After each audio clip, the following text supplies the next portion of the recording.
Congressman Suhas, thank you so much for joining us. I know you're on the Hill. There's the voting happening on the Hill, and thank you so much for making time for us. Of Um, course.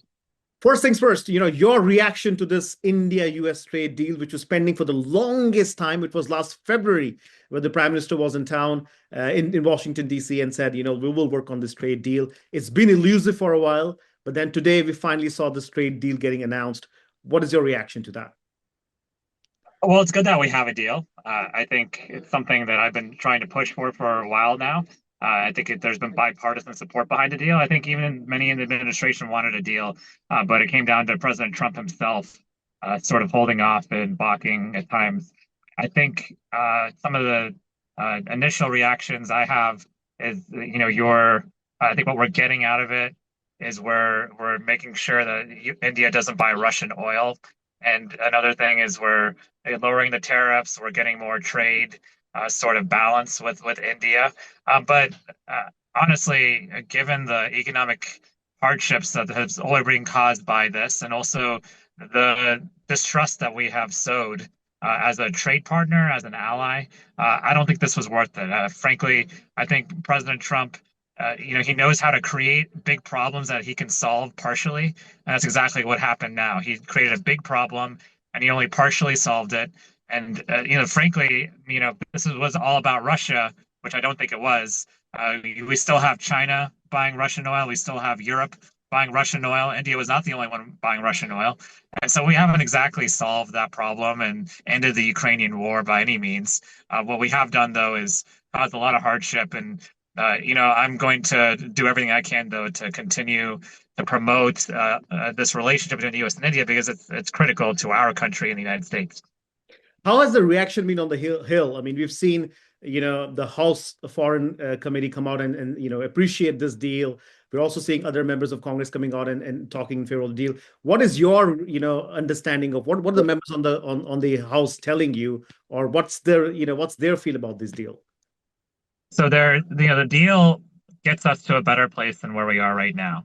But let's remember where we are right now is because President Trump levied these incredibly high tariffs on India and did not do so on others buying Russian oil. And in the end, really caused a really messy situation.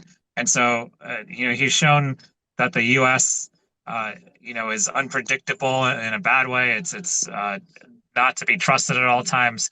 That those are not good things we want to be sending to our allies anywhere in any place. And so, again, the deal itself is fine. I would have liked more, honestly. I would like to see more done when it comes to economic cooperation moving forward. I'm going to be working with my colleagues on the subcommittee on military and foreign affairs on the oversight committee to do that. But I still can't get over how we got here in the first place and how we've partially solved this problem, but created other long-term problems. Before I let you go, I know you have to rush to vote. How do you see the future of India-US relationship, especially now that we've had this 1 year of a downward in the relationship in itself, things were not moving. What do you anticipate in the next 3 years? Well, it's really up to President Trump. I mean, this is an incredibly promising relationship. We could do defense cooperation, economic cooperation, do more when it comes to immigration.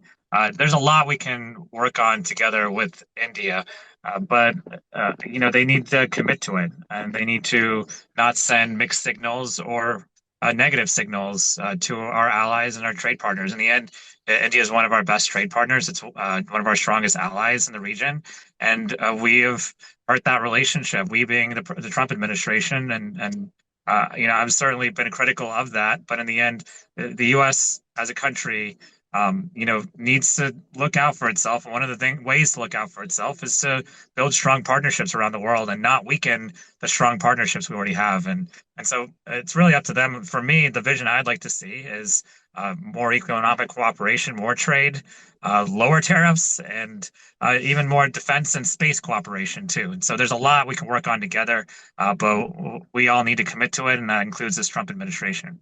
Okay, Congressman, thank you so much. I've learned from my sources you would be going to India this month. So I'm pretty sure you'll be bringing up those topics when you talk to your counterparts in New Delhi, India. Thank you so much for joining us on such a short notice. Have a good evening. Thank you.